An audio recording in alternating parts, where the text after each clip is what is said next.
दोस्तों, स्वागत है आपका मेरे YouTube channel nuggets by doctor Priyanka Gupta में। होप आप सभी अच्छे से होंगे और आशा करती हूँ आपका दिन भी अच्छा गुजरेगा। मैं हूँ डॉक्टर प्रियंका गुप्ता, एक ICF लाइफ कोच और एक सर्टिफाइड NLPer। तो आज के वीडियो में मैं एक बहुत इंपॉर्टेंट टॉपिक कवर करूँगी, जो है लीडरशिप या लीडरशिप स्किल्स। तो वीडियो में लास्ट तक ज़रूर बने रहिएगा। इससे आपको बहुत सारी लर्निंग मिलेगी, बहुत सारी वैल्यूज़ मिलेगी। तो फ्रेंड्स, लीडरशिप केवल वही नहीं होती है कि आप किसी टीम को मैनेज कर रहे हैं या किसी ऑर्गेनाइजेशन के हेड हैं या किसी इंस्टीट्यूशन में हैं।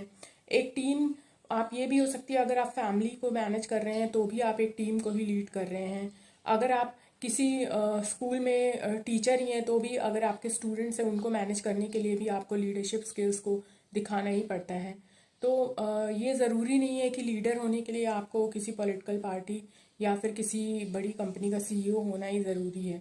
और लीडरशिप का मतलब केवल ये नहीं है कि आपको लीड ही करना है, बल्कि लीडरशिप में ये भी आता है कि आप एक यूज़फुल कैसे हो सकते हो और साथ ही साथ एक अच्छा टीम मेंबर आप कैसे हो सकते हो।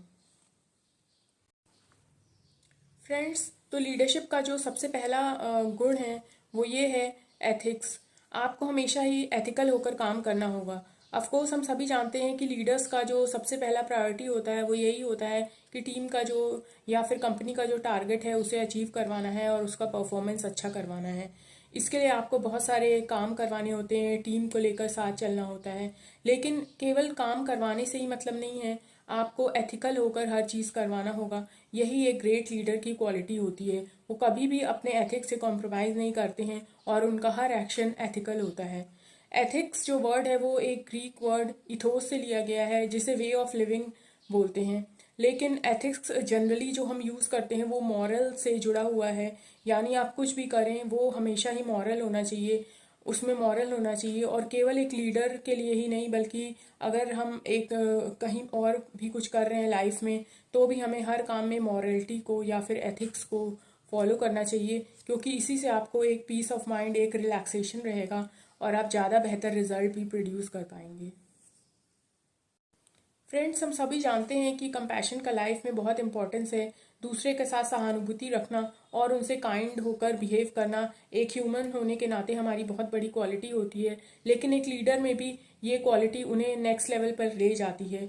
लीडर्स को अपनी टीम को काम तो डेलीगेट करना ही होता है, लेकिन इसके साथ साथ वो ये हमेशा ध्यान रखते हैं कि वो कंपैशनेट हैं अपने हर एक्शन में। वो कभी भी फियर या प्रेशर को फैक्टर बनाकर अपना काम नहीं करवाते हैं, बल्कि टीम के साथ एक बेहतर बॉन्डिंग बिल्ड करते हैं, एक बेहतर अंडरस्टैंडिंग बिल्ड करते हैं और कंपैशनेट होकर अपना काम करते हैं। उनका कंपैशनेट होना ही उन्हें बहुत अच्छा लीडर बनाता है और उनके लीडरशिप को नेक्स्ट लेवल तक ले जाता है। साथ ही साथ इससे उनके टारगेट्स भी अचीव होते हैं और एक बहुत ही बेहतर वर्क कल्चर भी वो प्रोड्यूस कर पाते हैं, जो कि कंपनी की सस्टेनेबिलिटी के लिए और साथ ही साथ उसके एम्प्लॉयज़ के लिए भी बहुत ज़रूरी होता है।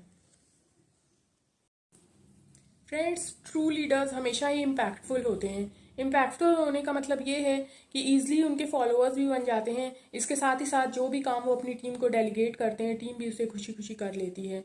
तो इम्पैक्टफुल होने का सबसे जो इम्पोर्टेंट फैक्टर है वो ये है कि अगर आप जो भी कुछ काम करवाना चाहते हैं, पहले आप उसे खुद कर लीजिए। वो आपने सुना होगा ना कि जो भी आप वर्ल्ड में चेंज लाना चाहते हैं वो चेंज पहले आप अपने अंदर ले आइए, तो आपके आसपास चीज़ें अपने आप ही बदल जाती हैं। तो ट्रू लीडर्स भी हमेशा यही करते हैं। वो लीड बाय एग्जाम्पल का एक कैरेक्टरिस्टिक होता है उनके अंदर। वो चीज़ों को पहले खुद कर चुके होते हैं, इसीलिए जब वो एक टीम को लीड करने जाते हैं तो टीम भी उनकी बातों से ज़्यादा प्रभावित होती है और उसी का प्रभाव होता है कि वो जो भी टीम का टारगेट है उसे करने में या टीम का जो भी गोल है उसे करने के लिए वो ईजिली तैयार हो जाते हैं। वो हमेशा ही उनसे मोटिवेटेड फील करते हैं, उनसे इम्पैक्ट हो जाते हैं और वो अच्छे से ज़्यादा परफॉर्म भी कर पाते हैं। तो इम्पैक्टफुल होना एक लीडरशिप की बहुत बड़ी क्वालिटी है। तो इस बात को हमेशा ही ध्यान में रखना चाहिए।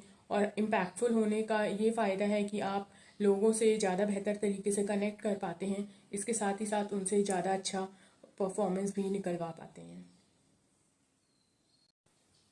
फ्रेंड्स, ट्रू लीडर्स जो होते हैं वो किसी भी कंपनी के या ऑर्गेनाइजेशन के मिशन या विज़न को लेकर बहुत ज़्यादा क्लैरिटी रखते हैं और उसके बारे में उन्हें बहुत अच्छी अंडरस्टैंडिंग होती है।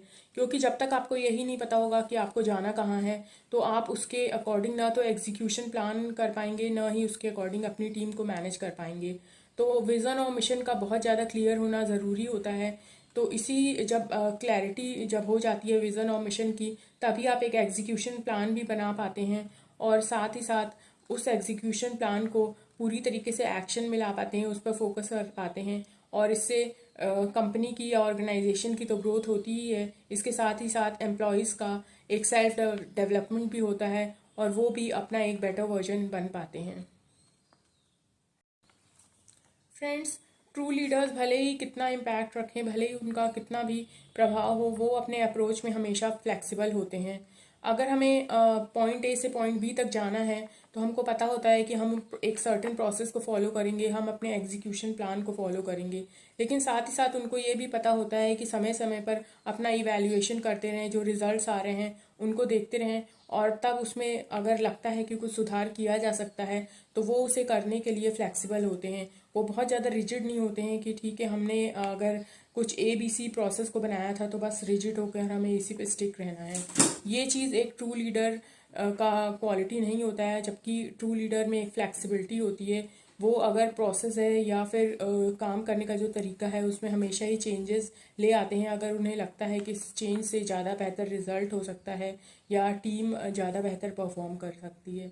तो आशा करती हूँ आज का वीडियो आपको पसंद आया होगा।